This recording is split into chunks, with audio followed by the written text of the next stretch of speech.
Hello दोस्तों, आप सभी का स्वागत है आपके अपने चैनल स्ट्रगल पॉइंट में। तो दोस्तों, यह बिहार बोर्ड क्लास 8 का मैथ का अध्याय 3 का दूसरा वीडियो है, यानी पार्ट 2 वीडियो है। अध्याय 3 का पार्ट 2 वीडियो है जिसमें हम लोग प्रश्नावली 3.2 को हल करेंगे, ठीक है। लेकिन उससे पहले हम लोग चतुर्भुज के बारे में पढ़ेंगे, क्योंकि प्रश्नावली 3.2 के सभी प्रश्न चतुर्भुज पे ही आधारित हैं, ठीक है। तो जब तक हम लोग चतुर्भुज को नहीं पढ़ेंगे तो फिर हम इन सभी प्रश्नों को हल नहीं कर पाएंगे, ठीक है। इसलिए सबसे पहले हम लोग चतुर्भुज के बारे में पढ़ेंगे, चतुर्भुज के प्रकार के बारे में पढ़ेंगे, और उसके बाद फिर हम लोग प्रश्नावली 3.2 को हल करेंगे, ठीक है। और पिछली वीडियो में हमने बोला था कि हम लोग अध्याय 3 में केवल और केवल बहुभुज के बारे में पढ़ेंगे, यानी प्रश्नावली 3.1 में और प्रश्नावली 3.2 में भी बहुभुज के बारे में पढ़ेंगे। लेकिन फिर हम लोग चतुर्भुज के बारे में क्यों पढ़ रहे हैं? तो देखिए, चतुर्भुज होता है, यह भी क्या है, बहुभुज का प्रकार ही होता है। देखिए, चतुर्भुज का डेफिनेशन क्या था कि रेखाखंडों की सहायता से बनी सरल एवं बंद आकृति क्या कहलाता है? बहुभुज कहलाता है। यहाँ पे समझिए कि रेखाखंडों की सहायता से बनी सरल एवं बंद आकृति क्या कहलाता है? बहुभुज कहलाता है। जैसे कि अगर 3 गो रेखाखंड रहेगा, जैसे 1 रेखाखंड, 2 रेखाखंड, 3 रेखाखंड, यह 3 गो रेखाखंड है और इसके सहायता से हम एक आकृति बना दे रहे हैं, तो यह क्या है? यह एक बहुभुज है। वैसे ही 4 गो रेखाखंड रहे, इससे हम एक आकृति बनाते सरल एवं बंद आकृति। जैसे यहाँ पे लगा दिए एक रेखा, एक यहाँ पे लगा दिए, एक यहाँ पे लगा दिए, एक यहाँ पे लगा दिए, तो ये भी जो बना यह भी क्या है? यह भी एक बहुभुज ही है, ठीक है। और यह जो बहुभुज है यानी 3 गो रेखाखंड से जो मिल के बना है, उसका स्पेशल नाम दिया गया है। बहुभुज तो है ही, इसका स्पेशल नाम हो गया है त्रिभुज, यानी ट्रायंगल, जिसको इंग्लिश में बोलते हैं ट्रायंगल। ठीक उसी प्रकार 4 भुजा से मिलकर जो आकृति बनता है, बहुभुज बनता है, उस बहुभुज का एक स्पेशल नाम दिया जाता है, जिसका नाम होता है चतुर्भुज, यानी क्वाड्रिलेटरल, ठीक है। तो इसी चतुर्भुज के बारे में हम लोग आज पढ़ेंगे, ठीक है। वैसे ही अगर 5 गो भुजा से मिलकर कोई आकृति बन रहा है यानी बहुभुज बन रहा है, तो उसका नाम पंचभुज होता है, उसको इंग्लिश में पेंटागोन बोलते हैं। वैसे ही षष्ठभुज होता है, यानी 6 गो भुजा रहेगा तो 6 गो भुजा रहेगा तो षटभुज, जिसको इंग्लिश में हेक्सागोन बोलते हैं। 7 भुजा रहेगा तो सप्तभुज, जिसको हेप्टागोन बोलते हैं। 8 भुजा रहेगा तो अष्टभुज, जिसको इंग्लिश में ऑक्टागोन बोलते हैं। और 9 भुजा रहेगा तो उसे नौभुज बोलेंगे, जिसको इंग्लिश में नौनागोन बोलते हैं। वैसे ही 10 भुजा रहेगा तो उसको 10भुज बोलते हैं। 10 गो भुजा रहेगा तो 10भुज, जिसको इंग्लिश में क्या बोलते हैं? इंग्लिश में डेकागोन बोलते हैं शायद, ठीक है। इंग्लिश में डेकागोन बोलते हैं, ठीक है। तो ये सब क्या है? यह सब बहुभुज ही है, लेकिन इसका अलग अलग नाम दे दिया गया है कि 10 गो भुजा रहेगा तो 10भुज उसको बोलेंगे, लेकिन है वह बहुभुज ही, ठीक है। और देखिए, पंचभुज में 5 गो भुजा रहता है, चतुर्भुज में 4 रहता है और त्रिभुज में 3 रहता है। अगर 2 गो भुजा वाला आकृति है तो उसको क्या बोलेंगे? द्विभुज बोलेंगे? नहीं। देखिए, बहुभुज का अगर आप डिफिनीशन समझ रहे हैं तो आराम से आप ये भी समझ सकते हैं कि 2 भुज होता है या नहीं। जैसे देखिए, यहाँ पे 1 भुजा है और यहाँ पे 1 भुजा है, यानी 2 भुजा है। तो 2 भुजा से जब हम आकृति बनाएंगे तो सरल आकृति बनेगा? बिल्कुल बनेगा। देखिए, ऐसे कर दिए तो ऐसे बन गया सरल आकृति 2 भुजा से। खुद को नहीं काट रहा है यानी सरल है, ठीक है। और यह बंद है, इधर से खुला हुआ है, तो यह बहुभुज कैसे हो सकता है? इसीलिए 2 भुज नहीं होता है, ठीक है।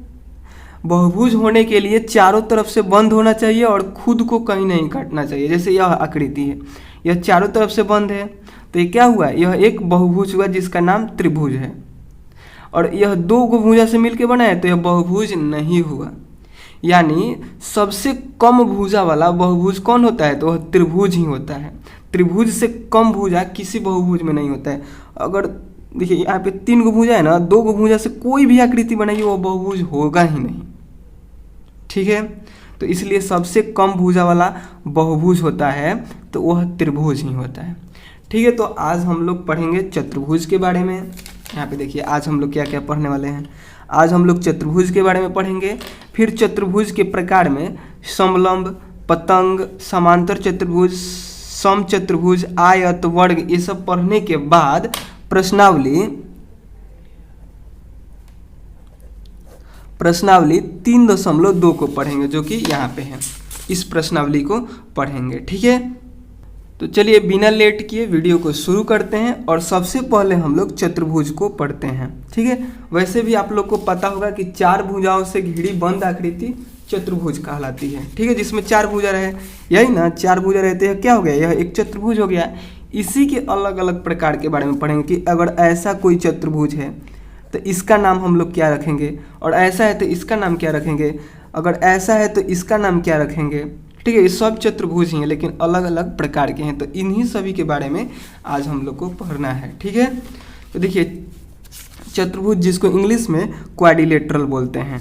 ठीक है, तो 4 भुजाओं से बनी बंद आकृति चतुर्भुज कहलाती है। ठीक है, आप लोग को तो ये पता होगा, भुजा पता होगा, भुजा कहिए या फिर रेखाखंड कहिए। रेखाखंड मतलब क्या है, यह रेखाखंड है, और भुजा मतलब यही। ठीक है, तो यहाँ पे आप भुजा कहिए या फिर रेखाखंड कहिए, या 4 भुजाओं की सहायता से बनी बंद आकृति चतुर्भुज कहलाती है। इसका उदाहरण ये हो सकता है, ये हो सकता है। आपके मन में और भी चित्र आए तो आप और भी चित्र बना सकते हैं, जैसे इसको बना सकते हैं। ये भी क्या है, ये भी एक चतुर्भुज ही है, 4 भुजा है तो चतुर्भुज हो गया। ठीक है, अब चलिए इसके प्रकार के बारे में पढ़ते हैं कि चतुर्भुज के कितने प्रकार होते हैं, जो कि यहाँ पे हम बता दिए थे, यहाँ पे बताए थे ना 6 प्रकार, इन्हीं सभी के बारे में पढ़ना है। ठीक है, तो देखिए सबसे पहले आता है समलंब। समलंब को इंग्लिश में ट्रेपेजियम बोलते हैं। ऐसा चतुर्भुज जिसके सम्मुख भुजाओं के 2 युग्मों में से एक युग्म समांतर हो समलंब चतुर्भुज कहलाता है। देखिए चतुर्भुज में 4 भुजा होता है और सम्मुख भुजा यहाँ पे बोल रहा है। चतुर्भुज में 4 भुजा होता है, तो सम्मुख भुजा देखिए इसके सामने यह है, यानी यह दोनों क्या है, सम्मुख है। इसके मुख के सामने यह है और इसके मुख के सामने यह है, तो क्या हो गया, यह सम्मुख हो गया। ठीक है, और इसके मुख के सामने यह है और इसके मुख के सामने यह है, तो यह दोनों आपस में सम्मुख हुए और यह दोनों आपस में सम्मुख हुए। तो कह रहा है कि भुजाओं के 2 युग्मों में से एक युग्म, सम्मुख भुजाओं के 2 युग्मों में से एक युग्म क्या हो, समांतर हो। तो यहाँ पे देखिए यह और यह समांतर है, यानी यह अपने आप को इधर आगे बढ़ा भी दीजिएगा तो कहीं पे नहीं काटेगा, तो इसलिए क्या है, यह समांतर है, तो इसलिए क्या है, यह समलंब चतुर्भुज है। ठीक उसी प्रकार यहाँ पे देखिए यह भुजा और यह भुजा आमने सामने है, यानी सम्मुख है, और यह समांतर भी है, इसलिए क्या हो गया, यह समलंब हो गया। ठीक है, देखिए दोनों में से एक, देखिए जो चतुर्भुज होता है उसमें 4 भुजा होता है, और 4 भुजा में 2 भुजा सम्मुख होते हैं और फिर 2 भुजा सम्मुख होते हैं, यानी 2 जोड़े सम्मुख होते हैं। जोड़े मतलब जो एक जोड़ा में 2 गो आ जाएगा। ठीक है, एक जोड़ा बराबर होता है 2 गो, यानी इसके सामने इसके, देखिए यह और यह एक जोड़ा हो गया और यह एक जोड़ा हो गया।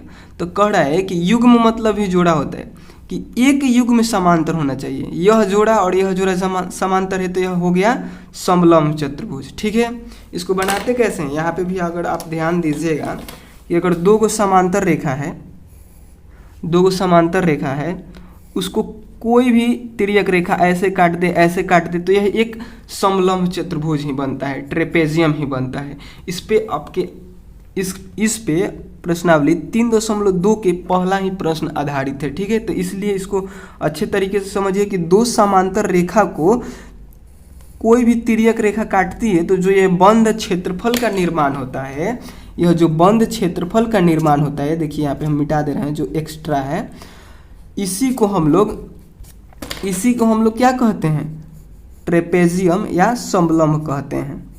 ठीक है, जो कि आगे हम प्रश्न को हल करेंगे तो फिर इसका जरूरत पड़ेगा। ठीक है, इसमें क्या होता है, यह कोण और यह कोण का योग 180 डिग्री होता है, जो कि हम आगे बताएंगे। ठीक है, चलिए अब इसके बाद हम लोग पतंग के बारे में पढ़ते हैं। ठीक है, पतंग यानी जिसको इंग्लिश में काइट बोलते हैं, यह भी एक चतुर्भुज का प्रकार होता है। ठीक है, तो देखिए इसमें क्या है कि ऐसा चतुर्भुज जिसके आसन भुजाओं के दो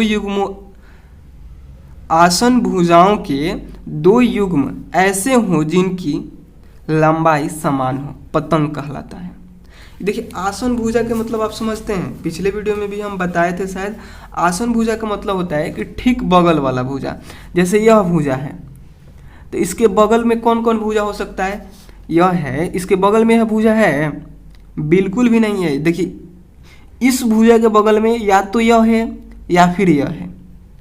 तो इस भुजा के बगल में यानी इस भुजा का आसन भुजा यह हुआ और यह हुआ, ठीक है, यह नहीं हो सकता है। जो इसके साथ सटा हुआ है भुजा, वही उसका आसन भुजा कहलाएगा। तो चतुर्भुज कह रहा है कि ऐसा चतुर्भुज जिसके आसन भुजाओं के दो युग्म ऐसे हो जिसकी लंबाई समान हो, पतंग कहलाता है। तो देखिए यह आसन हुआ, यह इसका आसन हुआ, और यह देखिए इस भुजा का आसन भुजा यह हुआ और इस भुजा का आसन भुजा यह हुआ, और दोनों समान लंबाई का है, जिसकी लंबाई समान हो। और इसका आसन भुजा यह हुआ और इसका आसन भुजा यह हुआ, तो ये भी समान लंबाई का है। तो यह क्या कहलाएगा? यह पतंग कहलाएगा। ठीक उसी प्रकार यहाँ पे देखिए इसके लंबाई के बराबर यह लंबाई है, यह चतुर्भुज है, ठीक है, जिसका आसन भुजा यानी ठीक बगल वाला भुजा, इस भुजा के ठीक बगल वाला यह भुजा और इस भुजा के ठीक बगल वाला यह भुजा, दोनों क्या है? समान लंबाई का है। और इधर भी इस भुजा के सामने वाला यह भुजा और इस भुजा के सामने वाला यह भुजा, दोनों समान लंबाई का है। तो यह क्या कहलाएगा? यह पतंग कहलाएगा। ऐसा चतुर्भुज जिसके आसन भुजा के दो युग्म ऐसे हो जिसकी लंबाई समान हो, पतंग कहलाता है। तो देखिए ये दोनों सेम लंबाई का है और ये दोनों भी सेम लंबाई का है, इसलिए यह क्या हो गया? पतंग हो गया, ठीक है। इसका गुण देखिए, इसके गुण में क्या हो जाएगा कि गुण में देखिए कि पतंग के बड़ा विकर्ण छोटे विकर्ण को 90 डिग्री पर समद्विभाजित करता है। यानी देखिए यहाँ पे विकर्ण आप लोग को खींचने आता है, चतुर्भुज है तो चतुर्भुज में कितना विकर्ण होता है? 2 ही विकर्ण होता है, जो कि हम पिछले वीडियो में बताए थे। तो अगर यहाँ से आप यहाँ तक विकर्ण को खींच रहे हैं, जैसे ये एक विकर्ण हो गया, ठीक है, और दूसरा विकर्ण ये हो गया, तो ये जो विकर्ण है यह यहाँ पे कह रहा है कि पतंग के बड़ा विकर्ण मतलब ये वाला विकर्ण जो है वह छोटे विकर्ण को 90 डिग्री पर 2 भागों में बांटता है। यानी यह वाला और यह वाला दोनों बराबर बराबर भाग में बंट जाता है, और कितना डिग्री पर? यह 90 डिग्री का कोण बनाते हुए, ठीक है। यानी यहाँ पे 90 डिग्री का कोण बनता है, और जितना माप का इधर का विकर्ण होगा, देखिए अगर यह विकर्ण 4 मीटर का होगा तो 2 मीटर इधर कर देगा, 2 मीटर इधर कर देगा, ठीक है। वैसे ही यहाँ पे भी देखिए यह जो लंबा वाला विकर्ण है यह छोटे वाले विकर्ण को 2 भाग में बांट दे। यानी यह छोटका विकर्ण को यह लंबा वाला जब विकर्ण यहाँ पे खींचेंगे तो 2 भाग में इधर और इधर 2 भाग में बांट देगा 90 डिग्री पे। यहाँ पे कोण जो बनेगा 90 डिग्री का बनेगा और 2 भाग में बढ़ जाएगा, इधर वाला और इधर वाला आपस में बराबर होगा, ठीक है। शायद आप लोग समझ गए। उसके आगे देखिए यहाँ पे कह रहा है कि सम्मुख कोणों के एक युग्म बराबर होते हैं। सम्मुख कोणों के यानी आमने सामने के एक युग्म बराबर होते हैं। जैसे यहाँ पे देखिए यह कोण इस कोण के बराबर होगा और यह कोण इस कोण के बराबर होगा, ठीक है। यह इसका गुण होता है, ठीक है। उसके आगे देखिए समांतर चतुर्भुज, जिसको इंग्लिश में पैरेललोग्राम बोलते हैं। इंस्टाग्राम नहीं बोलते हैं, क्या बोलते हैं? पैरेललोग्राम। ऐसा चतुर्भुज, और देखिए इंस्टाग्राम से हमको याद आया, अगर आप लोग इंस्टाग्राम चलाते होंगे तो हमें आप लोग इंस्टाग्राम पे फॉलो कर सकते हैं। इंस्टाग्राम का लिंक वीडियो के डिस्क्रिप्शन बॉक्स में दिया गया है, आप लोग वहां से जाकर फॉलो कर सकते हैं अगर आप लोग चलाते हैं तो, ठीक है। नहीं चलाते तो कोई बात नहीं। तो देखिए समांतर चतुर्भुज, जिसको इंग्लिश में पैरेललोग्राम बोलते हैं, इंस्टाग्राम नहीं बोलते हैं, ठीक है। आप लोग ध्यान दीजिएगा। ऐसा चतुर्भुज जिसके आमने सामने की भुजाएं यानी सम्मुख भुजाओं, ऐसा चतुर्भुज जिसके आमने सामने की भुजाएं यानी सम्मुख भुजाओं के भुजाओं के दोनों जोड़े समांतर हो, समांतर चतुर्भुज कहलाता है। इसके फोटो में देखिए, यहाँ पे इसका चित्र यहाँ पे देखिए उदाहरण में कि क्या बोल रहा था कि ऐसा चतुर्भुज जिसके आमने सामने की, जैसे इस भुजा के सामने यह है, और इस भुजा के सामने यह है, तो दोनों क्या होना चाहिए, समांतर होना चाहिए। यानी यह आगे जाकर कहीं मिलना नहीं चाहिए। यह वाला इस भुजा से आगे जाकर कहीं नहीं मिलना चाहिए और यह वाला इस भुजा से कहीं आगे जाकर नहीं मिलना चाहिए।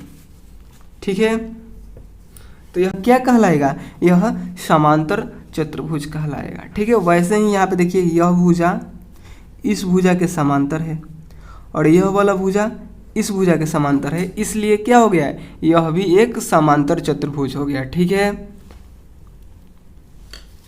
इसके गुण में देखिए, इसका गुण क्या क्या होता है कि सम्मुख भुजाएं समान एवं समांतर होती हैं। समान मतलब यह भुजा और इस भुजा के बराबर होगी, यह भुजा इस भुजा के बराबर होगी और यह भुजा इस भुजा के बराबर होगी, और साथ ही साथ यह समांतर होगी, यानी एक दूसरे को कहीं पे नहीं काटेगी। ठीक है, उसके बाद देखिए सम्मुख कोण बराबर होते हैं। यानी सम्मुख मतलब क्या है, इस कोण के मुख्य के सामने कौन सा कोण है, यह कोण है, तो यह सम्मुख कहलाएगा। एकरा मुख के सामने यह है और इस कोण के मुख के सामने यह है, तो यह दोनों आपस में क्या होगा, बराबर होगा। ठीक उसी प्रकार इसके मुख के सामने यह है, तो यह दोनों भी आपस में बराबर होगा। ठीक इसी प्रकार इसके मुख के सामने यह है, तो यह दोनों आपस में बराबर होगा, और इसके मुख के सामने यह है, तो यह दोनों आपस में बराबर होगा। हालांकि देखिए यह आयत भी है, आगे आप लोग आयत के बारे में भी पढ़िएगा। तो आयत में क्या होता है, चारों कोण 90 डिग्री का होता है, तो यह चारों कोण आपस में बराबर होगा। ठीक है, लेकिन आयत के साथ साथ यह समांतर चतुर्भुज भी है, तो इसलिए इसके मुख के सामने यह वाला कोण बराबर होगा और इसके मुख के सामने यह कोण है, तो यह भी बराबर होगा। ठीक है, तो यहाँ तक आप लोग समझे। इस सभी गुण का हम लोग उपयोग करेंगे प्रश्नावली को जब हम लोग हल करेंगे। ठीक है, यह बहुत इंपॉर्टेंट है, आप लोग चाहें तो इन सभी को लिख भी सकते हैं। ठीक है, देखिए उसके आगे है आसन कोण संपूरक होते हैं। आसन कोण मतलब क्या, ठीक बगल वाला कोण। जैसे यह कोण है, इसके बगल में ठीक कोण कौन है, यह है, तो यह इन दोनों को जोड़ने के बाद 180 डिग्री आएगा। ठीक है, यानी कुछ डिग्री का यह होगा, कुछ डिग्री का यह होगा। यहाँ पे हम लोग को नहीं पता है, प्रश्न में देगा कि यहाँ पे कुछ डिग्री लिख देगा, 120 लिख देगा जैसे, तो हम लोग को यह बताना रहेगा कि यह वाला कोण कितना होगा। ठीक है, तो हम लोग इसको x मानेंगे या फिर इस कोण का ही नाम मानकर प्लस करेंगे, यानी इस कोण को और इस कोण को जब हम लोग जोड़ेंगे तो 180 डिग्री आना चाहिए, यानी यह 60 हो जाएगा। ठीक है, यानी दोनों को जोड़ने के बाद 180 आ जाएगा इस प्रकार। ठीक है, और ठीक इसी प्रकार, और यह कोण देखिए, समझिए यह कोण का, यह इस कोण का आसन कोण क्या होगा, ये भी होगा। यानी इसको और इसको भी जोड़ने के बाद कितना आना चाहिए, 180 डिग्री आना चाहिए, यानी ये भी 60 हो जाएगा। ठीक है, तो आगे प्रश्न को जब हम लोग हल करेंगे उस टाइम आपको और अच्छे तरीके से हम बताएंगे। ठीक है, देखिए विकर्ण एक दूसरे को समद्विभाजित करता है, यानी यहाँ से यहाँ तक जब आप विकर्ण खींचिएगा, ठीक है, और उसके बाद फिर दूसरा विकर्ण को खींचिएगा, दूसरा विकर्ण, तो यह 2 भाग में इसको बांट देगा। यह बड़ा वाला विकर्ण को 2 भाग में बांट देगा। अगर यह 8 मीटर का विकर्ण है तो इधर 4 मीटर कर देगा, इधर 4 मीटर कर देगा। ठीक है, और यह छोटा वाला विकर्ण अगर मान लीजिए कि 6 मीटर का है तो इधर 3 मीटर कर देगा, इधर 3 मीटर कर देगा। ठीक है, यानी विकर्ण एक दूसरे को समद्विभाजित करता है। ठीक है, उसके आगे देखिए है, उसके आगे है समचतुर्भुज, जिसको इंग्लिश में बोले तो रोम्बस। ठीक है, ऐसा चतुर्भुज जिसकी सभी भुजाएं समान लंबाई की हो वह समचतुर्भुज कहलाता है। ऐसी भुजाएं जिसकी सभी ऐसा चतुर्भुज जिसकी सभी भुजाएं, देखिए यहाँ पे यह भुजा और यह भुजा और यह भुजा, यानी चारों भुजा समान लंबाई की हो। अगर एक भुजा 5 मीटर का है तो सभी 5 मीटर का हो तो वह समचतुर्भुज कहलाता है। इसमें भी अगर यह एक 6 मीटर का है तो सब 6 मीटर का होगा, सब 6 मीटर का होगा, तब जाके यह समचतुर्भुज कहलाएगा, यानी रोम्बस कहलाएगा। ठीक है, तो आप लोग समझ गए। इसके गुण में देखिए कि सभी भुजाएं समान होती है, जैसे कि यहाँ पे भी हम लोग पढ़े। समान मतलब क्या, बराबर होती है।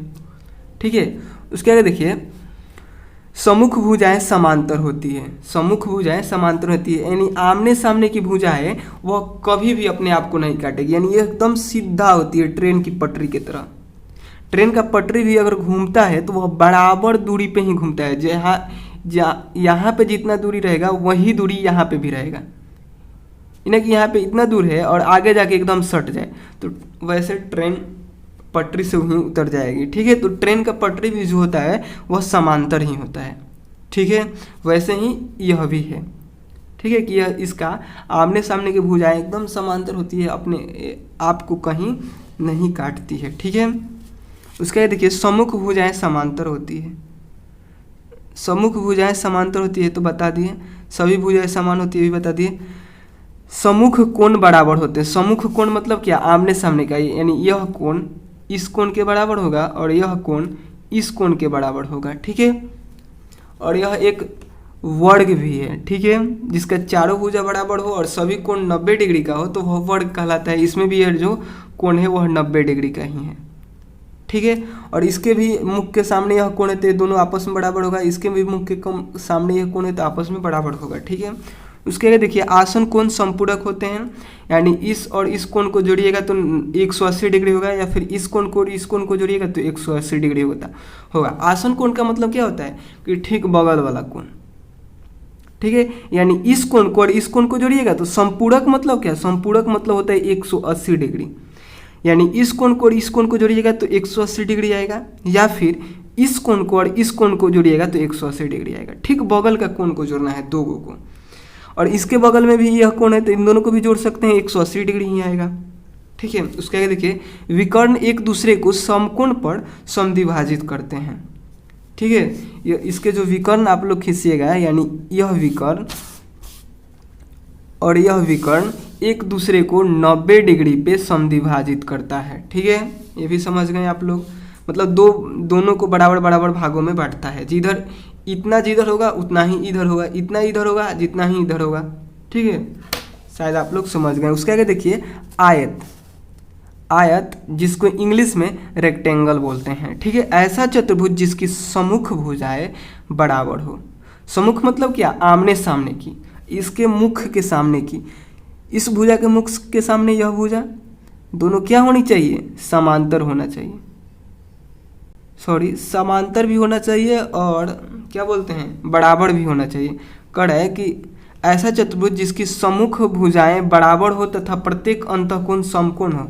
देखिए इस भुजा के मुख के सामने यह है, यानी दोनों बराबर होना चाहिए। इस भुजा के मुख के सामने यह है, यानी यह दोनों आपस में बराबर होना चाहिए, और समांतर भी होना चाहिए, जो कि यहाँ पे हम नहीं लिखे लेकिन समांतर होता है। और इसके साथ साथ यह कोण जो होते हैं वह 90 डिग्री के होते हैं, तब जाकर यह एक आयत कहलाता है। ठीक इसी प्रकार यहाँ पे देखिए इसके सामने यह है, इसके सामने यह है तो ये दोनों क्या है, बराबर हैं, और इसके सामने यह है तो ये भी दोनों बराबर है। और कोण कितना का बन रहा है, 90 डिग्री का, तो यह भी एक आयत हुआ। ठीक है, और इसके गुण में देखिए, इसके गुण में क्या क्या होता है कि सम्मुख भुजाएं समान, यानी समान मतलब क्या, बराबर एवं समांतर होती है। पहले ही हम बोले कि समांतर भी होती है, यानी यह आगे बढ़ा भी दीजिएगा इन दोनों भुजाओं को तो यह अपने आप को कहीं भी नहीं काटेगी, इधर भी बढ़ा दीजिएगा तो नहीं काटेगी, और यह भी अपने आप को कहीं नहीं काटेगी। ठीक है, इसलिए क्या हुआ, यह समांतर भी हुआ। ठीक है, उसके आगे देखिए सभी कोण जो होते हैं 90 डिग्री के होते हैं, जो कि हमने पहले ही यहाँ पे बता दिया है, 90 डिग्री का होता है। यहाँ पे देखिए सभी कोण जो होते हैं 90 डिग्री का होता है, 90 डिग्री का होता है, 90 डिग्री का होता है, 90 डिग्री का, और सभी को जोड़ने के बाद 360 आता है। ठीक है, उसके आगे देखिए विकर्ण समान लंबाई के होते हैं। विकर्ण जो होते हैं वह समान लंबाई का होते हैं। जैसे यहाँ से यहाँ तक एक हम विकर्ण खींच दिए और यहाँ से यहाँ तक हम एक विकर्ण खींचे, तो यह विकर्ण और यह विकर्ण दोनों बराबर होते हैं। जबकि और सभी विकर्ण खींचे थे, जैसे यहाँ पे देखिए ये जो विकर्ण खींचे थे और ये विकर्ण खींचे थे, तो इसमें देखिए ये वाला बड़ा है, ये छोटा है, लेकिन जो आयत होता है उसमें दोनों विकर्ण बराबर माप के होते हैं। ठीक है, उसके आगे देखिए विकर्ण एक दूसरे को समद्विभाजित करते हैं। विकर्ण एक दूसरे को समद्विभाजित करते हैं, यानी बराबर बराबर भाग में बांटते हैं। ठीक है, उसके आगे देखिए, उसके आगे है वर्ग, जिसको इंग्लिश में स्क्वायर बोलते हैं। ठीक है, ऐसा चतुर्भुज जिसकी चारों भुजाएं बराबर हो, चारों भुजा बराबर हो, यानी यह भुजा, यह भुजा, यह भुजा और यह भुजा, इन चारों सब क्या हो, बराबर हो, तथा प्रत्येक अंतःकोण यानी अंदर का कोण 90 डिग्री का हो, 90 डिग्री का हो, तो वह क्या कहलाता है, वह वर्ग कहलाता है, यानी स्क्वायर कहलाता है। ठीक है, इसके गुण में होगा, इसके गुण में क्या होगा कि चारों भुजाएं समान होती है, यानी समान मतलब क्या, बराबर होती है। ठीक है, चारों कोण 90 डिग्री का यानी समकोण होता है। ये जो चारों कोण है वो क्या है, 90 डिग्री का है। 90 डिग्री को ही हम लोग समकोण भी बोलते हैं। ठीक है, विकर्ण समान लंबाई के होते हैं। विकर्ण जो यहाँ पे हम लोग खींचेंगे यहाँ पे, वह क्या होगा, समान लंबाई का होगा। जितना मीटर का ये होगा उतना ही मीटर का ये भी होगा, जितना सेंटीमीटर का होगा उतना ही सेंटीमीटर का ये भी होगा। ठीक है, तो जो हम लोग को पढ़ना था क्या, चतुर्भुज और चतुर्भुज के प्रकार के बारे में हम लोग पढ़ लिए। अब हम लोग प्रश्नावली 3.2 को हल करेंगे। ठीक है, तो देखिए प्रश्नावली 3.2 का पहला प्रश्न है समलंब पे, जो कि हम पहले ही पढ़े। चतुर्भुज के पहला ही क्या था, प्रकार था समलंब। तो देखिए यहाँ पे कह रहा है कि एक समलंब है, यानी एक समलंब चतुर्भुज है जिसका नाम है ABCD में कोण ए जो है, यह कोण जो है वह क्या है, 90 डिग्री का है, तथा कोण बी जो है वह 110 डिग्री का है। तब शेष तब शेष यहाँ पे जो 2 कोण बच रहे हैं उसका माप क्या होगा। ठीक है, तो यहाँ पे देखिए इसके हल में आप लोग लिखिएगा,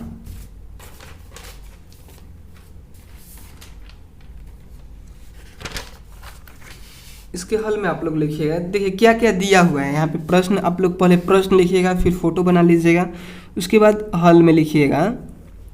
यहाँ पे देखिए पहले दिया क्या है, कोण ए दिया है और कोण बी दिया है, और डी और सी हम लोग को निकालना है। तो इसको लिखेंगे कैसे, तो इसको लिखेंगे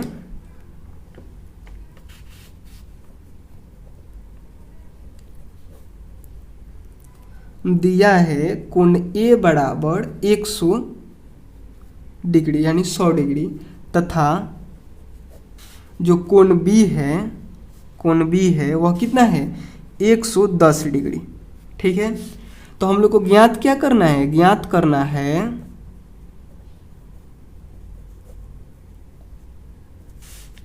क्या ज्ञात करना है, तो कोण सी ज्ञात करना है, कोण सी ज्ञात करना है कि क्या होगा, तथा कोण डी ज्ञात करना है कि कितना डिग्री होगा।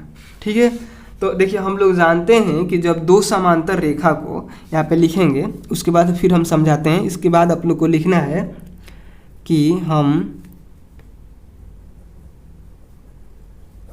जानते हैं कि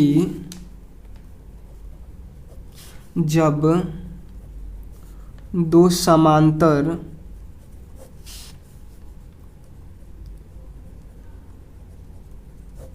रेखाओं को एक तिर्यक रेखा काटती है तो बनने वाले 2 अंतः कोणों का योग 180 डिग्री होता है। देखिए यहाँ पे समझिए कि जब 2 समांतर रेखा को, यहाँ पे भी फिगर हम बनाए थे, देखिए जो ये 2 समांतर रेखा है इसको कोई तिर्यक रेखा काटेगी, जैसे यहाँ पे एक तिर्यक रेखा काट दी, तो जो अंतः कोण बन रहे हैं यानी जो ये अंदर के तरफ कोण बन रहे हैं इसका योग कितना होता है, 180 डिग्री होता है। यानी यह कोण और यह कोण कितना हो जाएगा, जोड़ने के बाद 180 डिग्री हो जाएगा। ठीक है, या फिर यह कोण और यह कोण दोनों को जोड़ने के बाद कितना हो जाएगा, 180 डिग्री हो जाएगा। या फिर यह कोण और यह कोण को जोड़ने के बाद 180 डिग्री होता है।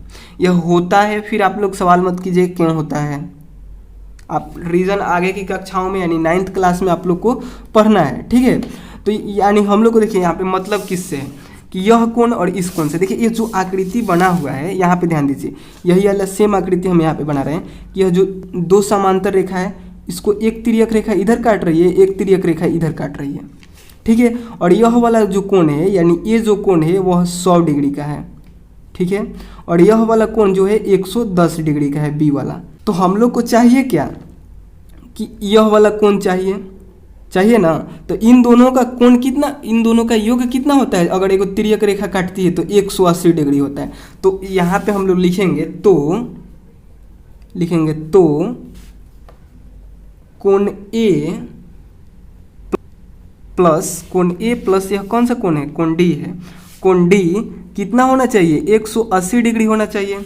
जिससे यहाँ पे कोण का देखिए, कोण का सिंबल होता है, ऐसे आप लोग कोण को दर्शा सकते हैं। जैसे कोण ए लिख दिए तो इससे साबित हो गया कि इस कोण के बारे में आप बात करना है, ठीक है। तो उसी प्रकार यहाँ पे हमने कोण ए लिखा और कोण डी लिखा, जिसके योग कितना होगा, 180 डिग्री होगा। इससे एक समीकरण बन चुका है, इसको अब हम लोग हल कर सकते हैं, ठीक है। यानी यहाँ पे लिखेंगे या कोण ए कितना है, कोण ए जो है वह 100 डिग्री है, तो यहाँ पे 100 डिग्री भरेंगे। प्लस कोण डी कितना है, कोण डी नहीं पता है तो कोण डी ए लिख देंगे और बराबर 180 डिग्री लिखेंगे, ठीक है। फिर या का चिन्ह देंगे और देखिए इस 100 इधर प्लस में तो इधर जाएगा तो माइनस में, यानी कोण डी बराबर 180 डिग्री माइनस 100 हो जाएगा, 100 डिग्री। फिर कोण डी बराबर कितना है, 180 में से 100 को घटाएंगे तो 80 डिग्री हो जाएगा। यानी इससे हम लोग को यहाँ पे कोण डी पता चल गया, ठीक है।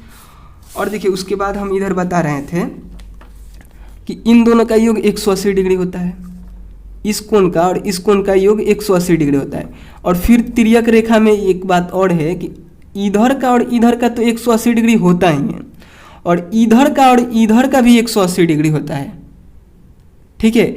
यानी मतलब ये यहाँ पे 4 ठो कोण बन रहे हैं, चारों का योग 180 डिग्री होता है। किसी भी तरीका से आप योग कर लीजिए, या फिर ऊपर का दोनों के कोण का योग कीजिए 180 डिग्री होगा, नीचे के दोनों कोणों का योग कीजिए 180 डिग्री होगा, या फिर एक ऊपर का और एक नीचे का योग कीजिए 180 डिग्री होगा, और एक इस साइड के ऊपर का और एक इस साइड के नीचे का योग कीजिए 180 डिग्री ही होगा। तो यहाँ से हम लोग को एक बात और समझ में आ रहा है कि जो यह तिर्यक रेखा है उसका यह वाला कोण और यह वाला कोण का भी योग 180 डिग्री ही होगा, ठीक है। तो हम लोग यहाँ पे लिखेंगे उसके बाद कि तथा अगर कोई भी प्रश्न समझ में नहीं आए, जैसे ये प्रश्न अगर आपको समझ में नहीं आ रहा हो तो आप लोग कमेंट कीजिएगा, हम फिर से बताएंगे, ठीक है। तो इसमें क्या हो जाएगा, कोण जो B है उसका योग और कोण जो C है उसका योग 180 डिग्री होगा, ठीक है। इसका और इसका योग कितना हो जाएगा, 180 डिग्री हो जाएगा, क्योंकि यह एक तिर्यक रेखा है। यहाँ पे पेंसिल से हम आपको बता दें, इसको इधर आगे हम बढ़ाएंगे, इधर इसको आगे बढ़ाएंगे तो यह एक तिर्यक रेखा की तरह लगेगा। इसको जब हम आगे बढ़ाएंगे तो ये दो समांतर रेखा हो जाएगा, और इसको जब हम आगे बढ़ाएंगे तो एक तिर्यक रेखा की तरह लगेगा, ठीक है। और तिर्यक रेखा जब दो समांतर रेखा को काटती है तो यह वाला कोण और यह वाला कोण का योग 180 डिग्री होता है, और बाहर का भी ये वाला कोण और ये वाला कोण का 180 डिग्री होता है। लेकिन उससे हम लोग को मतलब नहीं है, हम लोग को इन दोनों कोण से मतलब है। यानी कोण B और कोण C दोनों को योग करेंगे तो 180 डिग्री होता है, ठीक है। यही हम लोग को केवल इतना ही जानना था, ठीक है। और इससे हम लोग इसको निकाल सकते हैं कि कोण C कितना होगा। तो B तो हम लोग को पता है कि कोण B जो है 110 डिग्री है, और प्लस कोण C हम लोग को पता नहीं तो वैसे ही लिख देंगे और 180 डिग्री। फिर यहाँ का चिन्ह कोण C बराबर 180 डिग्री माइनस 110 डिग्री। जब 180 में से 110 को घटाइएगा तो हो जाएगा 70 डिग्री, यानी कोण C कितना हो जाएगा, 70 डिग्री हो जाएगा, ठीक है। यहाँ पे नीचे अगर लिखना चाहें तो आप ऐसे भी लिख सकते हैं कि अतः कोण D बराबर 80 डिग्री तथा कोण C बराबर 70 डिग्री। दो ही ठो कोण निकालना था कि कोण D और कोण C कितना कितना माप का है। तो इस प्रश्न का हल ऐसे ही होगा। चलिए अब हम लोग दूसरे प्रश्न को हल करते हैं, ठीक है। तो दूसरा प्रश्न है कि एक समांतर चतुर्भुज की आसन भुजाएं 3:2 के अनुपात में है। यदि पहली आसन भुजा 6 सेंटीमीटर हो तब उस समांतर चतुर्भुज की परिमिति क्या होगी। तो देखिए इसको अनुपात में कैसे बदल के लिखा गया है, इसको अगर आप समझ जा रहे हैं तो इस प्रश्न को आराम से हल कर सकते हैं। ठीक है, तो इस प्रश्न के हल में ही आप लोग को लिखना है, इस प्रश्न के हल में आप लोग को लिखना है, सबसे पहले आप लोग को प्रश्न को लिख लेना है। ठीक है, उसके बाद इसके हल में लिखना है, माना कि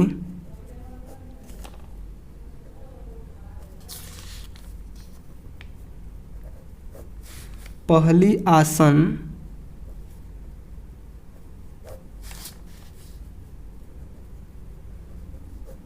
भुजा बराबर 3x तथा दूसरी आसन भुजा बराबर 2x। देखिए यहाँ पे 3x और 2x हमने क्यों माना है, यहाँ पे आपको हम बताएं तो देखिए जब हम प्रश्नावली 2.2 के प्रश्न को भी हल करा रहे थे तो वहाँ पे हम लोगों ने x माना था इस अनुपात वाले प्रश्न में। अगर आप लोग ध्यान दिए होंगे, अगर आप वो प्रश्न हम ही से ही पढ़े होंगे, यानी प्रश्नावली 2.2 हमसे पढ़े होंगे तो आप लोग को पता होगा। जो विद्यार्थी नहीं पढ़े होंगे उनके लिए यहाँ पे हम बता दें कि अगर यहाँ पे भुजाएं अगर ऐसे दिया रहता कि 2 भुजा है जिसमें एक भुजा 10 मीटर का है और दूसरा भुजा 8 मीटर का है, तो इसको अनुपात में बदलना है तो कैसे बदलेंगे, ऐसे ही होगा तब इसको अनुपात में बदल के लिखा गया है। तो हम लोग क्या करते हैं, इसको किसी संख्या से भाग दे देते हैं, यानी 10 में हम लोग 8 से भाग दे देते हैं, ऐसी संख्या से देते हैं जिससे दोनों में भाग लग जाए। तो जैसे हम 2 से दे रहे हैं तो 2 पचे 10, किससे भाग दे रहे हैं, 2 से, तो 2 पचे 10 और 2 चौके 8, इतना आ गया। अब इसके बाद यह कटेगा नहीं, तो इसी को हम लोग अनुपात लगाकर लिख देते हैं। यानी अगर कोई चतुर्भुज रहता और जिसमें क्या कहता कि ये भुजा दिए रहते और कहता कि अनुपात में बदल के लिखें तो इतना अनुपात होता। ठीक है, अनुपात में ऐसे ही बदला जाता है। ठीक है, लेकिन यहाँ पे अनुपात में बदल के दिया हुआ है, हम लोग को भुजा बताना है तो हम लोग कैसे पता करेंगे, जैसे यहाँ पे ही अब यह अनुपात में हो चुका है तो इसको अब हम लोग फिर भुजा में बदलना चाहे तो कैसे बदलेंगे, तो जिससे इसमें हम लोग भाग दिए हैं उसी से हम लोग गुना कर देंगे। जैसे में 5 से हम लोग कच्चे से भाग दिए हैं, 2 से, तब 5 में हम लोग 2 से गुना कर दिए और 4 में भी उतना से दिए हैं तो उतना ही से गुना करेंगे, यानी 5 दूनी 10 हो गया और 4 दूनी 8 हो गया। यानी फिर से यह भुजा निकल के चला आया कि 10 मीटर और 5 मीटर। ठीक उसी प्रकार यहाँ पे भी यह अनुपात में दिया है, हम लोग को भुजा निकालना है तो हम लोग उसी संख्या से गुना करेंगे जिससे भाग देकर इसको अनुपात में बदला गया है। ठीक है, लेकिन हम लोग को यही नहीं पता कि किस संख्या से इसमें भाग देकर इसको अनुपात में बदला गया है। तो हम लोग क्या करेंगे कि x से गुना कर देंगे। तो जब 3 में x से गुना करेंगे तो हो जाएगा 3x और 2 में x से गुना करेंगे तो ये हो जाएगा 2x। तो यहाँ पे वही हम लोग लिखे हैं कि पहली आसन भुजा बराबर 3x और दूसरी आसन भुजा बराबर 2x। समझ गए? अगर नहीं समझ में आया होगा तो कमेंट कीजिएगा। ठीक है, उसके आगे लिखेंगे प्रश्नानुसार।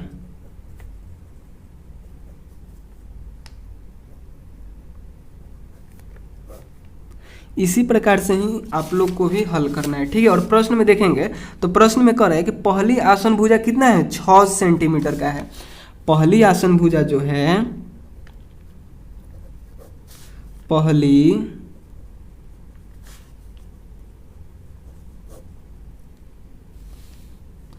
आसन भुजा बराबर, पहली आसन भुजा कितना है, 6 सेंटीमीटर का। और देखिए यहाँ पे प्रश्न में हम लोग पहली भुजा को क्या माने हैं, 3x माने हैं, तो पहली भुजा के स्थान पे हम लोग 3x लिख सकते हैं। ठीक है, और इधर 6 सेंटीमीटर। और देखिए 3x के साथ, सॉरी x के साथ यह 3 गुना में है, x के साथ 3 गुना में, तो इधर आएगा तो भाग में, यानी x बराबर 6 सेंटीमीटर बटे 3। ठीक है, या फिर x बराबर, ये 3 एकम 3 और 3 दूनी 6, यहाँ पे कितना आ गया, 2 सेंटीमीटर आ गया। यानी x के स्थान पे एक्स के स्थान पे अब हम लोग 2 को रखेंगे। तो हम लोग को देखिए पहली भुजा तो पता है कि 6 सेंटीमीटर है, ठीक है, और दूसरी भुजा हम लोग को निकालना है, इसलिए हम लोग क्या करेंगे कि एक्स के स्थान पे 2 सेंटीमीटर को रखेंगे, ठीक है। यानी लिखेंगे अतः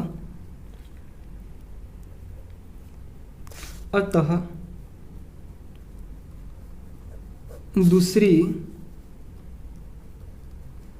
आसन भुजा बराबर 2 गुने एक्स के स्थान पे क्या लिखेंगे, एक्स के स्थान पे 2 सेंटीमीटर लिखेंगे। 2 सेंटीमीटर बराबर दोनों को गुना करेंगे तो 4 सेंटीमीटर हो जाएगा। और पहली भुजा तो हम लोग को पता है, यानी अगर वह क्या कौन सा चतुर्भुज बोल रहा था कि समांतर चतुर्भुज है, यानी समांतर चतुर्भुज मतलब क्या कि आमने सामने की भुजा, यह भुजा इस भुजा के समांतर होगा और यह वाला भुजा इस भुजा के समांतर होगा, ठीक है। ऐसा एक चतुर्भुज है जिसका जो बड़ा वाला भुजा है वह 6 सेंटीमीटर का है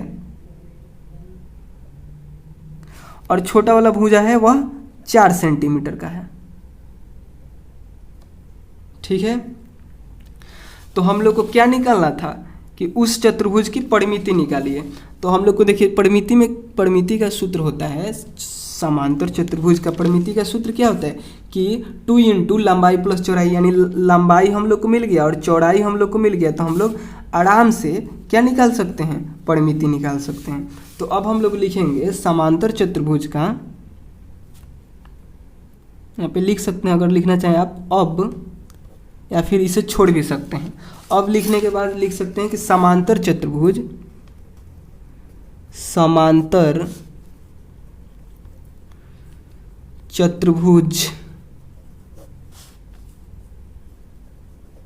की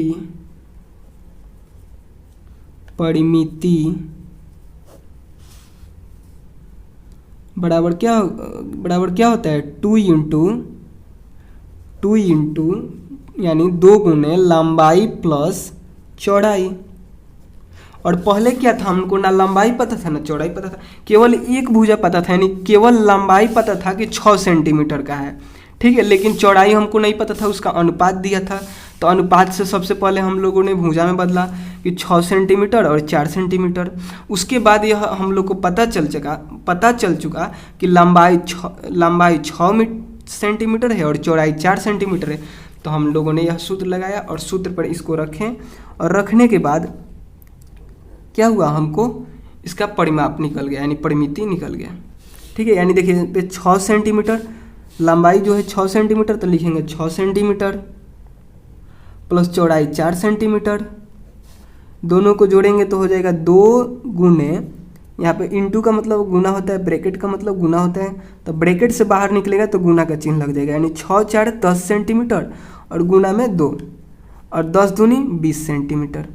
यानी समांतर चतुर्भुज की परिमिति कितना हो गया, तो 20 सेंटीमीटर हो गया, ठीक है। उसके आगे अब फिर हम लोग तीसरे प्रश्न को हल करेंगे। तो देखिए तीसरा प्रश्न है फिर से समांतर चतुर्भुज के बारे में है कि समांतर चतुर्भुज का एक कोण 120 डिग्री है तो उसके बाकी तीनों कोणों की माप क्या होगी, ये बताना है आपको। तो यहाँ पे देखिए इसके हल में आप लोग लिखिएगा, तीसरे के हल में, तीसरा ही न है, तो तीसरा के हल में आप लोग को लिखना है कि हम जानते हैं कि समांतर चतुर्भुज के आसन कोण संपूरक तथा सम्मुख कोण बराबर होते हैं। कैसे जानते हैं, ये हम अभी ही पढ़ाए आपको, जब हम गुण पढ़ाए थे, समांतर चतुर्भुज के गुण पढ़ाए थे, तो आपको हम बताए थे, यही था, इसमें बताए थे हम कि सम्मुख कोण क्या होते हैं, सम्मुख कोण बराबर होते हैं, ठीक है, और आसन कोण संपूरक होते हैं। तो वही बात यहाँ पे लिखना है कि हम जानते हैं,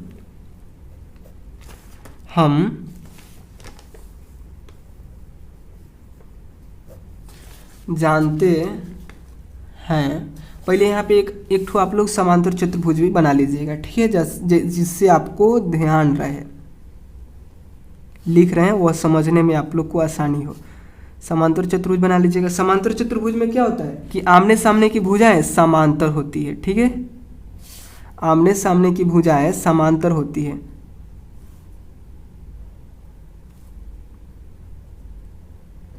ठीक है, यह एक समांतर चतुर्भुज है जिसमें आमने सामने की भुजा है, यानी यह भुजा इसके समांतर और समान है और यह भुजा इसके समांतर और समान है, जिसमें कड़ है कि एक कोण जो है, यह कोण है वह 120 डिग्री का है और बाकी का जो 3 ठो कोण है वह आपको बताना है। यानी इस त्रिभुज का नाम, चतुर्भुज का नाम भी आप दे सकते हैं। इसका ए कह दीजिए, इसको बी कह दीजिए, इसको सी कह दीजिए, इसको डी कर दीजिए, यानी यह एक क्या हो गया, समांतर चतुर्भुज हो गया। तो उसके बाद आप लोग को लिखना है कि हम जानते हैं कि समांतर चतुर्भुज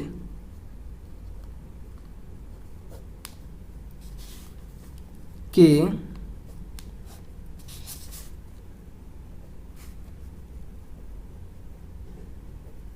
आसन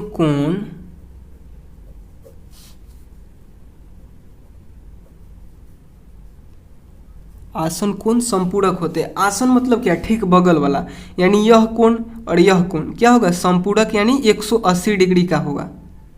ठीक है, या फिर इसके बगल में ये भी कोण है तो इन दोनों को भी जोड़िएगा तो 180 डिग्री होगा, संपूरक कहने का मतलब। उसके बाद लिखेगा कि तथा सम्मुख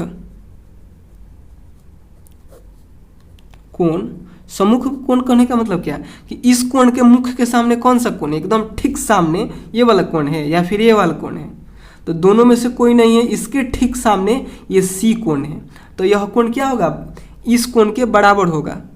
ठीक है,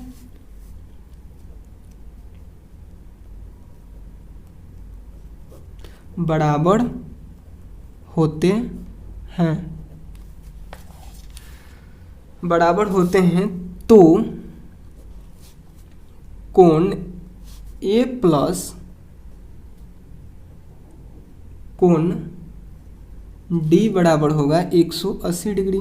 ये वाला कोण और ये वाला कोण का योग कितना हो जाएगा, 180 डिग्री होगा, क्योंकि ये दोनों आसन कोण है और संपूरक होते हैं आसन कोण। ठीक है, तो इससे हम लोग को क्या हो जाएगा, डी कोण पता चल जाएगा। ये कोण हम लोग बढ़ेंगे कि 120 डिग्री है जो कि हमको पता है, डी हमको नहीं पता है तो वैसे ही छोड़ देंगे और 180 डिग्री हो जाएगा। ठीक है, और देखिए कोण डी बराबर हो जाएगा 180 डिग्री और यह वाला इधर आएगा तो माइनस में 120 डिग्री, यानी 180 में से जब 20 को घटाइएगा तो यहाँ पे हो जाएगा 60 डिग्री, यानी कोण जो डी था, जो कोण डी था वह कितना आ गया, 60 डिग्री आ गया। ये वाला कोण हमको पता चल गया। ठीक है, और हम लोग क्या बोले थे, यहाँ पे और बात लिखे गए थे, एक और बात लिखे थे कि सम्मुख कोण बराबर होते हैं, यानी इस कोण के मुख के सामने यह कोण है तो यह कोण कितना हो जाएगा, 120 डिग्री का हो जाएगा, और इस कोण के मुख के सामने यह बी कोण है, इसलिए यह बी कोण 60 डिग्री का हो जाएगा। ठीक है, तो यहाँ पे लिखेंगे तथा कोण ए बराबर कोण सी हो गया, यानी यह कोण इस कोण के बराबर हो गया, यानी दोनों बराबर हो गए 120 का। ठीक है, और कोण सी जो था, सॉरी कोण डी जो था, कोण डी जो था यह कोण इस कोण के बराबर हो गया, यानी 60 हो गया, कोण बी के बराबर हो गया। बस यही करना था। अगर आप तीनों कोणों को एक साथ लिखना चाहे तो ऐसे भी लिख सकते हैं इसके नीचे कि अतः, एक कोण तो पता ही था और 3 को कोण लिखना था तो लिख सकते हैं अगर चाहें आप तो, कि कोण बी बराबर 60 डिग्री कोमा कोण सी बराबर 120 डिग्री तथा कोण डी जो है वह 60 डिग्री हो गया। ठीक है, इसी प्रकार से इस तीसरे प्रश्न को हल करना था। ठीक है, तो चलिए अब हम लोग चौथे प्रश्न को हल करते हैं। तो चौथा प्रश्न है कि एक समचतुर्भुज के विकर्णों की लंबाई 6 मीटर एवं 8 मीटर है। ठीक है, तो उसके प्रत्येक भुजा की लंबाई ज्ञात कीजिए। यहाँ पे देखिए समचतुर्भुज में क्या होता है कि चारों भुजा समान माप के होते हैं। समचतुर्भुज जो होता है उसके चारों भुजा क्या होते हैं, समान माप के होते हैं। तो यहाँ पे हम लोग लिखेंगे और उसके विकर्ण जो होते हैं, जो समचतुर्भुज होते हैं उसके विकर्ण जो होते हैं एक दूसरे को समकोण पर समद्विभाजित करते हैं। तो यहाँ पे हम लोग लिखेंगे, चौथा के हल में लिखेंगे। पहले आप लोग क्या कीजिएगा इस प्रश्न को लिख लीजिएगा। उसके बाद एक डायग्राम भी बना लीजिए। यहाँ पे देखिए कह रहा है कि समचतुर्भुज, यानी समचतुर्भुज में यह वाला भुजा और यह वाला भुजा और यह वाला भुजा, ये चारों भुजा क्या होगा, बराबर होगा। ऐसा चतुर्भुज बनाइएगा जिसका चारों भुजा क्या हो, बराबर हो। और कह रहा है कि जिसकी विकर्णों की लंबाई 6 मीटर एवं 8 मीटर है। यानी यहाँ पे एक विकर्ण हो गया और दूसरा यह विकर्ण हो गया, जिसमें लंबा वाला जो विकर्ण है यह वाला, यह 8 मीटर का है, ठीक है। और छोटा वाला जो विकर्ण है 6 मीटर का है, ठीक है। अगर इस चतुर्भुज का नाम देना चाहे तो आप दे सकते हैं ए, बी, सी और डी, ठीक है। तो यहाँ पे उसके बाद आप लोग को लिखना है कि हम जानते हैं, क्या जानते हैं,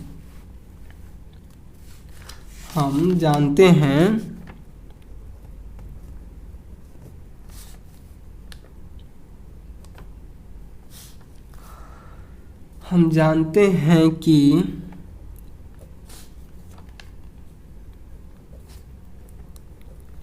समचतुर्भुज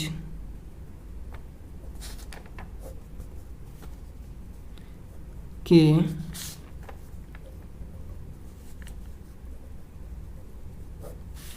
विकर्ण एक दूसरे को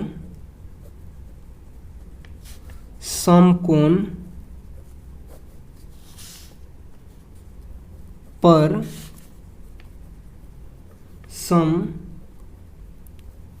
समद्विभाजित करते हैं। जो कि इसके जो समचतुर्भुज था उसके गुण में हम ये बात लिखवाए थे, ठीक है। फिर भी आप लोग को इस प्रश्न को हल करते वक्त आपको इतना लिखना है, उसके बाद इस फिगर को भी बनाना है, ठीक है। और देखिए इसमें क्या है कि हम लोग को बताना क्या है, हम लोग को ये बात बताना है कि प्रत्येक भुजा कितना लंबाई का होगा। तो यह एक समचतुर्भुज है जिसमें चारों भुजा क्या होगा, बराबर होगा। यानी एक भुजा को भी हम लोग बता दें, यानी ये इस भुजा को हम लोग बता दें कि कितना है, इस भुजा को हम लोग बता दें कि कितना मीटर का है, तो हम लोग क्या बोलते हैं, तो हम लोग को सभी भुजा पता चल जाएगा, ठीक है। तो इसको बताने के लिए इस त्रिभुज पे अगर आप लोग ध्यान दीजिएगा, यहाँ पे यानी डी, इसका नाम रख दीजिए ओ नाम रख दिए, तो ये हो गया DOC, ठीक है। और जिसमें कह रहा है कि हम लोग जानते हैं कि विकर्ण एक दूसरे को समकोण पर, यानी यह जो सभी कोण है वह क्या है, 90 डिग्री का है। ये भी कोण, ये भी कोण, ये भी कोण, ये भी कोण, चारों कोण कितना डिग्री का है, 90 डिग्री का है। और यह क्या करता है, समद्विभाजित करता है, यानी बराबर बराबर भागों में बांटता है। यानी अगर यह विकर्ण 6 मीटर का है तो इधर 3 मीटर और इधर 3 मीटर कर देता है। और यह विकर्ण जो 8 मीटर का है तो इसको यह वाला विकर्ण काटता है, यानी तो यह इधर 4 मीटर छोड़ देता है और इधर 4 मीटर, यानी 2 भाग में बांट देता है। जिससे हम लोग को क्या हुआ कि इस त्रिभुज का, यहाँ पे एक त्रिभुज बन रहा है, इस पर ध्यान दीजिएगा। यहाँ पे इसी त्रिभुज को अगर हम नीचे बनाएं तो यहाँ पे ध्यान दीजिए, जो ऐसे बना हुआ है त्रिभुज, ये वाला, ये वाला और ऐसे आपको त्रिभुज इसमें दिख रहा होगा, ठीक है। जिसका नाम क्या है, डी, और यहाँ पे ओ और सी। इस त्रिभुज में हम लोग को ये पता चल गया कि ये वाला जो भुजा है 4 मीटर का है और ये वाला भुजा है जो 3 मीटर का है। हम लोग को निकालना क्या है, अब इस भुजा को निकालना है, ठीक है। और यह जो कोण है 90 डिग्री का है, हम लोग को इस भुजा को निकालेंगे, यानी इस भुजा को निकाल देंगे तो चारों भुजा पता चल जाएगा। और पूछ रहा है कि प्रत्येक भुजा कितना मीटर का है, यानी चारों भुजा की लंबाई कितना है, यही पूछ रहा है, ठीक है। तो हम लोग लिखेंगे, हम लोग यहाँ पे लिखेंगे कि त्रिभुज लिखिए या फिर त्रिभुज का ये सिंबल बना दीजिए, इससे त्रिभुज ही साबित होता है, ठीक है। तो लिखिएगा त्रिभुज DOC में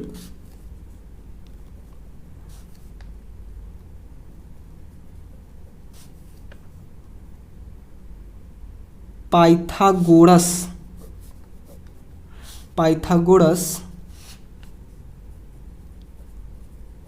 प्रमेय लगाने पर, पाइथागोरस प्रमेय को आप लोग को अगले साल सिद्ध भी करना है, ठीक है।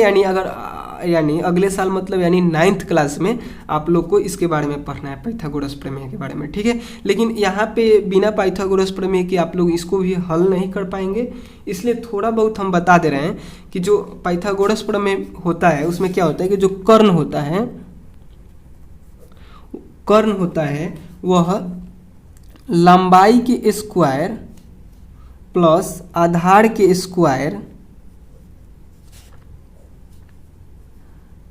के योग के रूट अंडर के बराबर होता है। यानी रूट अंडर आधार का स्क्वायर, रूट अंडर लंब का स्क्वायर प्लस आधार का स्क्वायर के बराबर होता है कर्ण, ठीक है।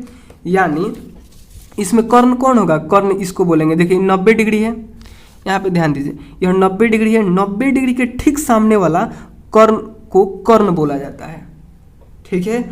और जिस पे यह कोण बना हुआ है उसको आधार बोला जाता है, यानी ये आधार हो गया और यह लंब हो गया, ठीक है। तो इससे आप लोग ये समझ गए। तो अब हम लोग को क्या करना है, लंब के स्थान पे लंब का मान रखना है। लंब मतलब क्या है, जो लंबा है इसको लंब बोलेंगे, और जिस पर यह कोण टिका हुआ है, किस पे टिका हुआ है, तो इस पे टिका हुआ है, इसको बोलेंगे आधार, इसको बोलेंगे लंब, ठीक है। तो लंब के स्थान पे हम लोग 4 मीटर को रखेंगे, लंब के स्थान पे हम लोग 4 को रखेंगे, यानी रूट अंडर 4 का स्क्वायर प्लस आधार के स्थान पे 3 को रखेंगे, यानी 3 का स्क्वायर, फिर बराबर का चिन्ह, और देखिए 4 का स्क्वायर कितना हो जाएगा 16 प्लस 3 का स्क्वायर कितना हो जाएगा 9, फिर देखिए 16 और 9 कितना होता है, 16 और 9 25 हो जाता है, ठीक है। और 25 को रूट से बाहर निकालेंगे तो यह हो जाएगा 5, यानी कर्ण कितना निकल गया, 5 निकल गया। कर्ण कौन था, यह वाला, डीसी को क्या बोले हैं यहाँ पे, कर्ण बोले हैं, तो डीसी कितना निकल गया 5, यानी 5 मीटर हो गया। और हम लोग जानते हैं, यहाँ पे लिखिएगा अतः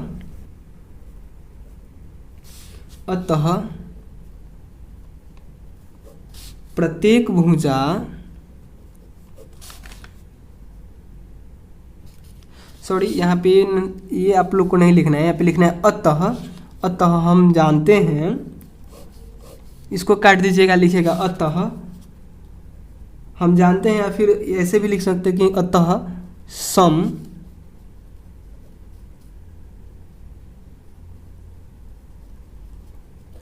समचतुर्भुज के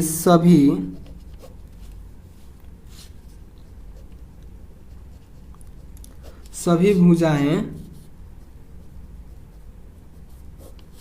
समान माप के होते हैं या फिर बराबर होते हैं, ठीक है। यानी सभी भुजाएं समान होते हैं, सभी भुजाएं समान होते हैं, तो क्या हो जाएगा, ये जो क्या बोलते हैं, ये जो समचतुर्भुज है उसका ए जो भुजा है, ए बी भुजा बराबर होगा BC भुजा बराबर होगा, और CD भुजा बराबर होगा, और DA भुजा बराबर होगा किसके, 5 मीटर के, ठीक है। देखिए यहाँ पे फिर से हम समझाते हैं, इस समचतुर्भुज में से हम लोगों ने क्या किया, इस त्रिभुज को बाहर निकाला, और त्रिभुज का एक प्रमेय होता है, यानी एक सूत्र होता है कि कर्ण बराबर लंब का स्क्वायर, कर्ण बराबर रूट अंडर लंब का स्क्वायर प्लस आधार का स्क्वायर, इससे हम लोग इस भुजा को निकाल सकते हैं। तो वैसे करके हमने इस भुजा को निकाल दिया, और यह भुजा कितना आ गया, 5 मीटर आ गया। यानी जब हम इस भुजा को निकालें, यानी कहने का मतलब कि इस भुजा को निकालें, और यह एक क्या है, यह एक समचतुर्भुज है जिसकी सभी भुजाएं क्या होती है, समान होती है, यानी बराबर होती है। इसलिए क्या हुआ कि चारों भुजा बराबर होने के कारण चारों भुजा 5 ही मीटर का हो गया। इसलिए हमने यहाँ पे लिखा कि AB और BC और CD और DA सब कितना हो गया, 5 मीटर का हो गया, ठीक है। तो इसके आंसर में आपको 5 ही मीटर लिखना है, ठीक है। यानी इसको हल ऐसे ही करना है आपको। और ये जो प्रमेय है ये जो प्रमेय है पाइथागोरस प्रमेय आप लोग को अगले साल पढ़ना है, यानी 9th क्लास में पढ़ना है। ठीक है, अगर आपको नहीं समझ में आया हो तो आप कमेंट करके पूछ सकते हैं। ठीक है, तो चलिए जल्दी से हम अब 5वें प्रश्न को हल करते हैं। ठीक है, तो देखिए 5वां प्रश्न में कुछ ज़्यादा है नहीं। 5वां प्रश्न में केवल और केवल हम लोग को ये बताना है कि एक आयत और समांतर चतुर्भुज में क्या समानता है और क्या अंतर है, लिखिए। मतलब एक आयत और समांतर चतुर्भुज में क्या क्या एक जैसा है और क्या क्या अलग है, यह लिखना है। ठीक है, तो यहाँ पे देखिए सबसे पहले इसके हल में इन दोनों का डायग्राम बना दीजिएगा, यानी क्या बोलते हैं, आकृति बना दीजिएगा। जैसे हम सबसे पहले क्या करते हैं, आयत का एक आकृति बना दे रहे हैं। आयत में क्या होता है, आमने सामने की भुजाएं समान एवं समांतर होती है, यह एक आयत हो गया। ठीक है, और समांतर चतुर्भुज में क्या होता है कि आमने सामने की, इसमें भी समांतर चतुर्भुज में भी आमने सामने की भुजाएं समांतर होती है। ठीक है, समांतर होती है, यह हो गया आयत। और इसमें सभी कोण 90 डिग्री के होते हैं और इसमें नहीं। अब एक हो गया आयत, इसका नाम क्या है, आयत, और इसका नाम समांतर चतुर्भुज। इसका नाम क्या है, समांतर चतुर्भुज, और इसका आयत। ठीक है, इसके समानता में लिखेंगे कि इसमें क्या क्या समानताएं हैं। समानता में लिखेंगे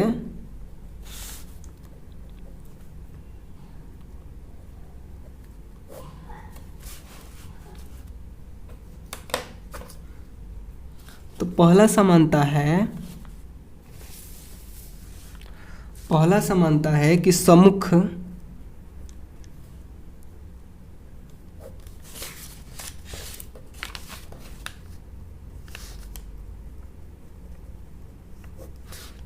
भुजाएं समान कहिए या फिर इसी को बराबर कहिए। सम्मुख मतलब आमने सामने की, यानी यह भुजा और यह भुजा, इसमें यह भुजा और यह भुजा, या फिर यह भुजा और यह भुजा, यह भुजा और यह भुजा, आमने सामने की। समान सम्मुख कहने का मतलब एकदम ठीक आमने और सामने का, मुख के सामने, इस भुजा के मुख के सामने यह, इस भुजा के मुख के सामने यह, ऐसे भी आप समझ सकते हैं। ठीक है, तो सम्मुख भुजाएं क्या होती है, समान कहिए या फिर बराबर, यानी समान होती है फिर बराबर होती है।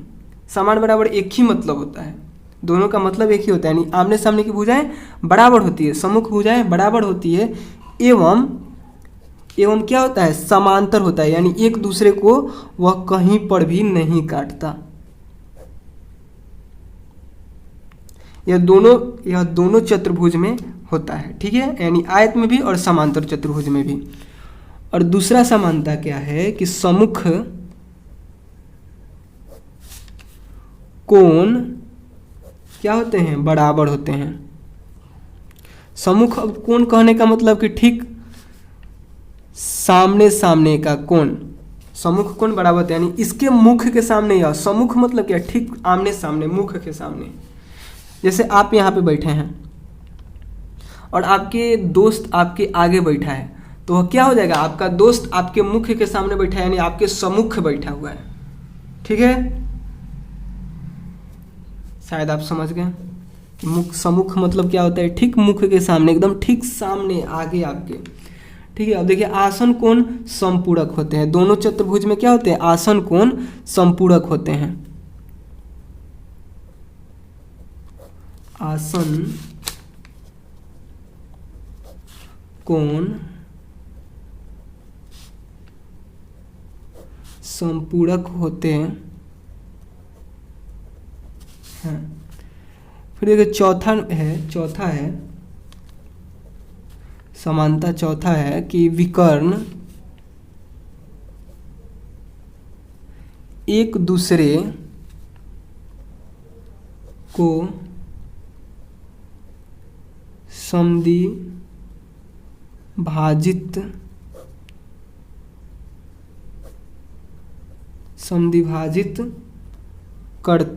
करते हैं। 4 ठो समानताएं हो गए। और फिर देखिए अंतर भी कह रहा था, तो अंतर में आप लिख सकते हैं कि मतलब दोनों में क्या अंतर है, क्या अलग है, ये भी बताना है। तो अंतर में आप लिख सकते हैं, अंतर हेडिंग देके लिख दीजिएगा। 1 2 जितना भी आपको पता हो, हमने यहाँ पे 2 ठो लिखवा दे रहे हैं आपको कि आयत जो होता है, आयत के सभी कोण कितना डिग्री का होता है, 90 डिग्री का, यानी समकोण होता है। आयत का सभी कोण 90 डिग्री के होते हैं या फिर समकोण होते हैं, ठीक है, ऐसे भी आप कह सकते हैं। 90 डिग्री का मतलब समकोण ही हुआ। और फिर आयत के विकर्ण जो होते हैं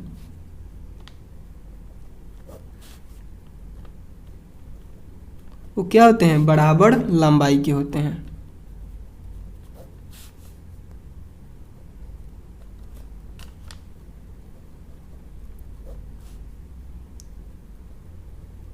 बराबर लंबाई के होते हैं, जबकि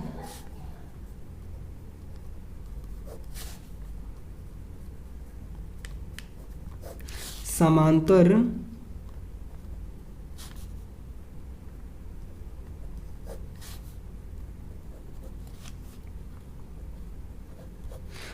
चतुर्भुज की नहीं। देखिए आयत के जो सभी कोण होते हैं 90 डिग्री के होते हैं, लेकिन समांतर चतुर्भुज के नहीं। और आयत के विकर्ण भी की लंबाई भी, आयत के विकर्ण बराबर लंबाई के होते हैं, जबकि समांतर चतुर्भुज के नहीं होते हैं, ठीक है। तो देखिए वीडियो लंबा तो हो चुका है, क्योंकि देखिए एक ही वीडियो में क्या किए, चतुर्भुज के भी पढ़ाए हैं, चतुर्भुज के प्रकार को भी पढ़ाए हैं, फिर से प्रश्नावली के सभी प्रश्नों को भी हल कराए हैं, इसलिए यह वीडियो इतना लंबा हो चुका है, ठीक है। यानी इस अध्याय में हम लोगों ने क्या, इस वीडियो में हम लोगों ने क्या किया कि इस अध्याय को स्वाहा कर दिया, और अगले वीडियो से हम लोग अध्याय 4 को पढ़ेंगे, ठीक है। तो चलिए मिलते हैं अगले वीडियो में। वीडियो पसंद आया हो तो प्लीज़ लाइक कर दीजिएगा, और चैनल पे नए होंगे तो चैनल को सब्सक्राइब भी कर दीजिएगा, ठीक है, ठीक है, सब्सक्राइब कर दीजिएगा, ठीक है। तो चलिए मिलते हैं अगले वीडियो में, तब तक के लिए बाय दोस्तों।